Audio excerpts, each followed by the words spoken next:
예, 오늘 정말 이 시간에 축복의 날, 또 축복의 시간에 주님의 마음으로 또 주님의 그 사랑의 마음으로 간절히 부탁드리고 싶은 말씀, 오늘 우리가 읽은 요한일서의 말씀입니다.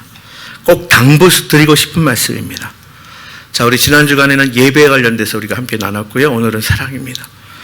예, 정말 제가 항상 설교를 준비하면서 또 제가 전하면서 드는 마음은 뭐냐면, 여러분 다 기억 안 하셔도 좋아요. 근데 정말 여러분 마음을 딱 다가오는, 마음을 찌르는 그런 말씀 한 가지, 전부는 아니더라도 나에게 주시는 말씀 꼭 붙들고 여러분 마음에 새기고 우리가 나갈 수 있게 되기를 간절히 바랍니다. 네, 반납하고 가시면 안 됩니다. 네, 꼭 붙들고 가세요. 자, 사랑이 뭔가요? 네, 사랑이 뭔가요? 사랑 누가 말했나, 이런 가사도 있어요. 네, 정말 사랑이란 말처럼 흔한 단어도 없는 것 같아요. 참 많이들 사랑 이야기합니다. 가만히 보면 사랑을 주제로 한 것이 참 많아요. 우리 주변에 뭐 문학, 예술, 그렇죠? 네, 가곡을 보아도 그렇고, 뭐 오페라를 가서 보아도 그렇고, 대중가요도 마찬가지고, 네, 요즘에는 뭐 공중파 TV에서만 영화나 드라마 보는 게 아니잖아요. 그래서 참 다양화된 시대라고 하지만은 그 사랑의 모습을 이런 표현 저런 표현으로 많이들 표현하고 있습니다. 예, 그렇습니다. 네. 우리가 오늘 이 자리에 모인 것도 그 사랑 때문에 모인 겁니다. 여러분, 사랑이란 말은 이렇게 우리가 많이 들어요. 어린 아이라도 사랑이란 단어를 잘 알고 있습니다. 그런데요, 사랑을 정의하라고 하면 참 쉽지 않아요. 아마 다 다를 수도 있어요. 공부를 많이 한 사람도 사랑이 뭡니까 하면 뭐라고 내가 정의하지? 이렇게 망설이는 경우도 있습니다. 예, 어쨌거나 사랑은 우리가 익히 잘 들어 알고 있고요, 아는 것 같고요, 또 사랑에 대해서 수많은 정의들이 있습니다. 예, 여러분 대문호, 러시아의 대문호 톨스토이 아시죠? 사랑을 정의했네요. 아낌없이 주는 거래요. 여러분, 사회심리학자이자 철학자의 알렉 프롬, 자, 그는 사랑은 관심이다, 이렇게 정의했습니다. 어린 왕자의 저자 아시죠? 생텍쥐베리는 소설가입니다. 그는 사랑은 같은 방향을 보는 거다, 예, 이렇게 이야기했어요. 자, 여러분들은 사랑을 뭐라 말하겠습니까? 뭐라 정의하겠습니까?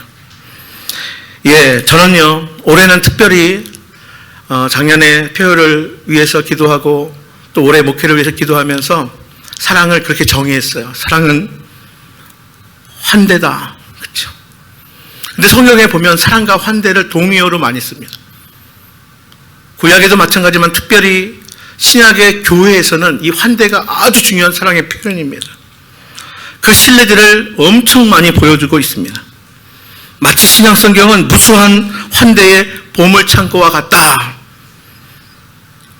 자, 그래서 목사님은 사랑을 뭐라고 정의하겠습니까? 예, 저는 사랑은 오늘 본문에 맞춰서 사랑은 움직이는 거다. 뭐라고요? 움직이는 거다. 아마 그 얘기는 들었을 거예요. 사랑은 명사가 아니라 동사다. 저는 지금 국어 시간이 아니에요. 사랑은 분명히 명사입니다. 근데 사랑은 동사다 하는 이야기 들었어요. 예, 그래서 오늘 본문의 말씀에도 사랑은 움직이는 겁니다. 예, 이것은 하나님이 사랑의 사도라고 별명을 갖고 있는 사도 요한을 통해서 하나님의 말씀, 오늘 우리에게 주신 말씀, 우리가 읽은 말씀, 요한일서, 아니 요한서신서를 통해서 우리에게 보여주는 사랑에 대한 정의가 이와 같다. 사랑은 움직이는 거다. 이같이 사랑의 정의를 우리가 성경을 통해서 다시 한번 새겨볼 수 있어요. 여러분, 성경에서 사랑의 정의를 이야기할 때 꼭 여러분 근본이 무엇이냐, 기본이 무엇이냐, 하나님의 사랑을 증명해 보여주신 그 사랑에서 찾아야 돼요.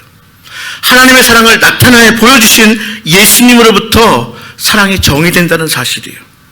저는 너무 감사한 게 뭐냐면, 하나님이 사랑 말만 하지 않고 사랑을 증명해 주셨다는 사실이 얼마나 감사한지 몰라요. 우리는 우리를 위해서 십자가에서 목숨을 버리신 예수님을 통해서 진정한 사랑이 무엇인지 알 수 있어요. 볼 수 있어요. 깨달을 수 있습니다. 예수님은 최고의 사랑의 본을 우리에게 보여주신 거예요. 친구를 위하여 목숨을 내어주는 그 사랑, 그건 그야말로 절정이요 최고봉의 사랑인 거예요. 예수님의 사랑은 생명을 내어주신 숭고한 사랑이셨어요. 예수님의 사랑은 말과 혀로만이 아니라 예수님은 위로와 격려에 따뜻한 그 말, 물론 중요해요. 위로와 격려의 말도 굉장히 중요해요. 그런데 그 말로 끝나는 것이 아니라 실제적인 행위로 우리에게 보여주셨다는 거예요. 여러분, 입술의 사랑만은 참으로 공허해요. 그래서 뭐 어쩌라고. 그러나 예수님은 우리에게 그런 사랑을 주시지 않았다는 거예요. 여러분, 하나님의 말씀은 전인격 그 자체예요. 이 말은 뭐냐면 하나님의 말씀은 행동 말 따로 행동 따로가 아니라는 거예요. 전인격 그 자체의 사랑을 우리에게 말씀하셨고 또 보여주신 거예요. 말씀은 곧 행위를 이야기합니다. 그러나 우리 인간은 참 연약해요. 부족해요. 우린 때로는 말과 행동이 다를 수 있어요. 너무 자책하지 마세요. 그래서 인간입니다. 그래서 우리가 한계가 있는 거예요. 우리는 참으로 말과 행동에 유리된 말 따로 행동 따로인 경우가 흔합니다. 그래서 우리가 사람이 내 앞에서 결심하고 약속한다고 너무 사실 믿지도 말아요. 나도 그렇게 못하잖아요. 그렇죠? 그러니까 우리의 신뢰의 대상은 하나님이에요. 변함없으신 분은 하나님 한 분만에 없는 거예요. 그래서 우리가 그 하나님의 사랑을 받았으니 그 사랑대로 살아가려고 우리가 애쓰고 노력하는 것일 뿐이에요. 예, 그렇습니다. 여러분, 정말로 하나님과 원수된 우리, 죄인인 우리를 위해서 십자가에서 아낌없이 목숨까지 버린 그 사랑, 그 예수님의 사랑을 알고 이제 깨닫고 그리고 받게 된 우리가 이제 그 믿음으로 살아가는 거예요. 뜨거운 가슴을 안고 이제 그 뜨거운 가슴을 바탕으로 우리의 손과 발이 움직여서 그 우리가 받은 사랑이 무엇인지를 증명하며 살아내는 것, 그것이 우리의 믿음의 삶, 우리 신앙의 여정이라고 할 수 있어요. 여러분, 딱한 처지에 있는 사람을 불쌍히 여기는 마음이나 도울 수 있는 처지에서 돕는 것 정말 귀한 일이에요. 하지만 대부분 그런 것들이 끝까지 가지 못하는 경우가 있어요. 왜냐하면 우리의 마음은 식어버리기 때문이에요. 우리의 마음은 쉽게 무뎌지기 때문이에요. 또 중요한 것은 뭐냐면 우리의 처지와 형편이 항상 같지가 않아요. 달라지기 때문에 그런 거예요. 그런 한계를 가리고 있어요. 그러므로 우린 지속적인 사랑을 위해서는 변함없으신 신실하신 주님의 사랑이 우리 심령 가운데에 부어지는 그런 은혜와 축복이 여러분들 가운데 있게 되기를 간절히 바랍니다.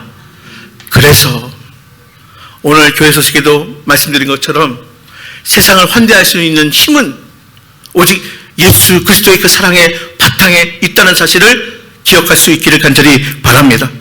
우리가 하나님의 사랑으로 우리 이웃을 사랑할 수 있는 그 능력은 우리에게서 나오는 것이 아니라 바로 예수 그리스도의 십자가의 그 사랑에서 나오게 됨을 기억하는 여러분들 되시기를 간절히 바랍니다.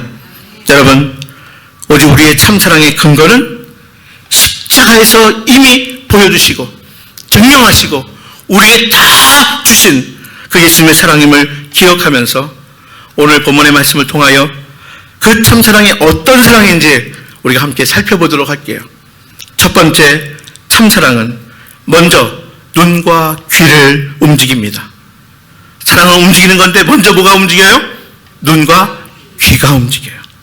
네, 우리 16절 상반절만 보겠습니다. 자, 시작. 그가 우리를 위하여 목숨을 버리셨으니. 네, 그렇습니다. 그가, 우리 주님이, 예수님은 하늘 보좌에서 우리의 참상을 눈여겨보시고 고통 소리를 들으셨어요. 구약에 보니 광야의 모세가 호렙산 딸기나무 불꽃에서 하나님의 임재를 경험합니다. 딸기나무 불꽃에 임재하신 그 하나님이 모세에게 말씀하시기를 출애굽기 3장 7절 말씀에 내가 애굽에 있는 내 백성의 고통을 분명히 보고 그들의 감독대로 말미암아 부르짖는 을 듣고 그 근심을 알고 이렇게 기록하고 있어요.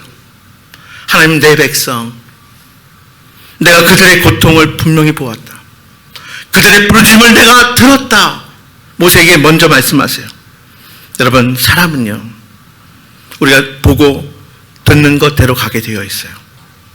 사랑은요, 눈과 귀를 움직여서 볼 것을 보고 들을 것을 들은 것, 이게 바로 사랑의 첫 번째 단계예요.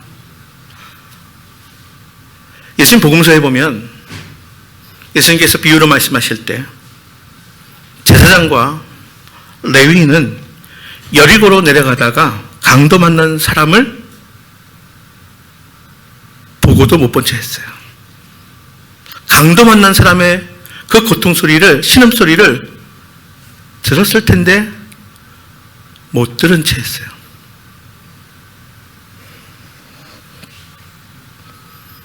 그들에게는 하나님의 사랑보다는 자신들의 맡겨진 과업이 더 중요했던 거예요.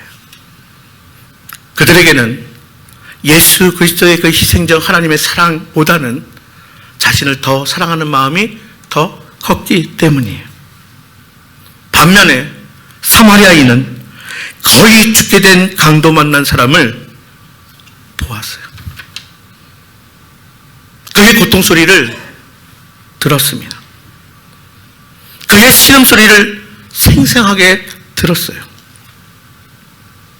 베드로와 요한은 예수님께서 승천하신 이후에 성령 강림 이후에, 성령은 사랑의 영이세요. 왜냐하면 성령은 하나님의 영, 그리스도의 영이기 때문에. 사랑의 하나님, 사랑의 주님의 영은 당연히 사랑의 영이세요. 그러므로 베드로와 요한이 사랑 충만함이 되었다는 거예요. 성령의 충만함은 사랑의 충만함이에요. 사랑의 영이신 성령으로 충만해지고 나서 베드로와 요한은 성전 미문에 앉아서 구걸하던 한 안증뱅이가 눈에 보였어요. 그가 필요를 베드로와 요한에게 요청할 때 그 소리가 들렸어요. 여러분, 프랑스 속담에 눈은 사랑의 안내인이래요. 눈이 뭐라고요? 사랑의 안내인이래요. 참 사랑은 무관심하고 내 가족만 보는 우리의 이기적인 눈을 열어줘요. 우리가 하나님, 내 영의 눈을 열게 해주세요. 이런 뭘 보기 원해요? 어떤 신비적인 사건들? 기가 막힌 신기한 일들? 여러분, 내 영안이 열린다는 것은 주님의 시선으로 보는 거예요. 하나님의 사랑의 눈으로 보는 거예요. 나만 보던, 우리 가족만 보던 그 이기적인 눈에서 이제 이웃이 보이고, 소외당한 사람이 보이고, 불우한 사람들의 눈물과 어려움을 보게 되는 거예요. 여러분, 참사랑은 먼저 눈과 귀를 움직입니다. 두 번째로, 참사랑은 마음을 움직입니다. 뭘 움직인다고요? 마음을 움직여요. 17절 말씀 함께 봉독합니다. 시작. 누가 이 세상의 재물을 가지고 형제의 궁핍함을 보고도 도와줄 마음을 닫으면 하나님의 사랑이 어찌 그 속에 거하겠느냐. 네, 사랑의 하나님은 애굽의 종살이를 하는 이스라엘 백성들을 보았어요. 신음소리를 들었어요. 근데 거기서 끝나지 않아요. 그들을 긍휼히 여겼습니다. 예수님은 이 세상에 계실 때 소외된 죄인들과 또 환자들과 방황하는 이들을, 가난한 이들을 불쌍히 여기셨어요.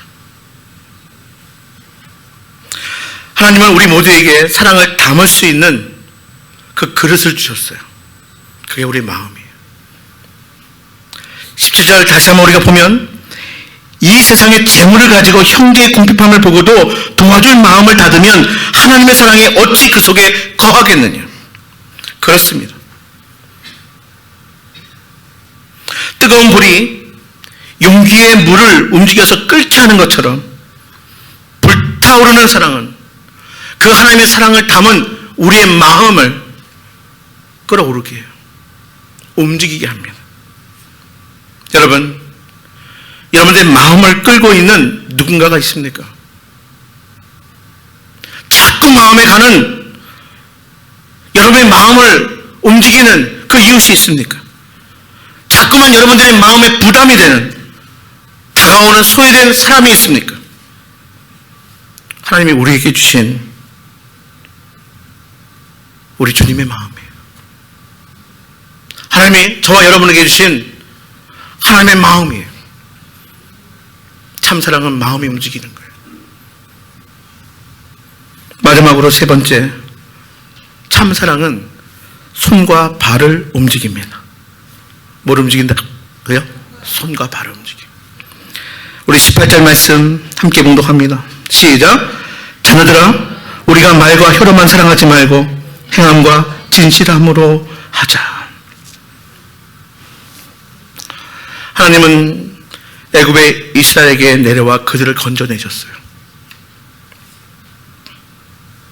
하나님은 강한 손과 펴진 팔로 이스라엘을 애굽에서 구원하셨어요. 예수님은 하늘 보좌에서 친히 내려와 이 땅에 사람의 몸으로 오셨어요. 예수님은 문둥병, 한센스병 환자의 그 환부에 직접 손을 대셔서 낫게 하셨어요.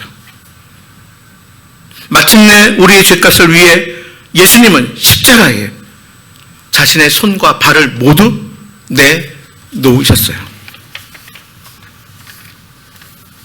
선한 사마리아 사람은 강도 만나는 사람을 보았어요.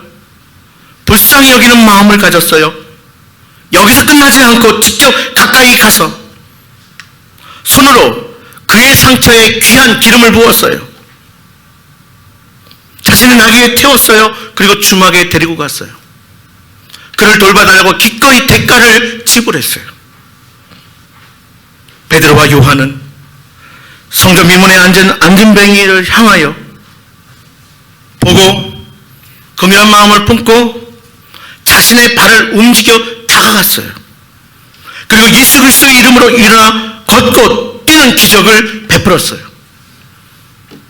여러분, 우리의 눈과 귀가 움직였는데 보고 듣는다 해도 우리의 마음이 감동되어 움직였다고 하더라도 마음만 굴뚝갖고 행동하지 않으면, 우리의 손과 발이 움직이지 않는다면 어찌 하나님의 그 기적이 일어날 수 있었겠어요?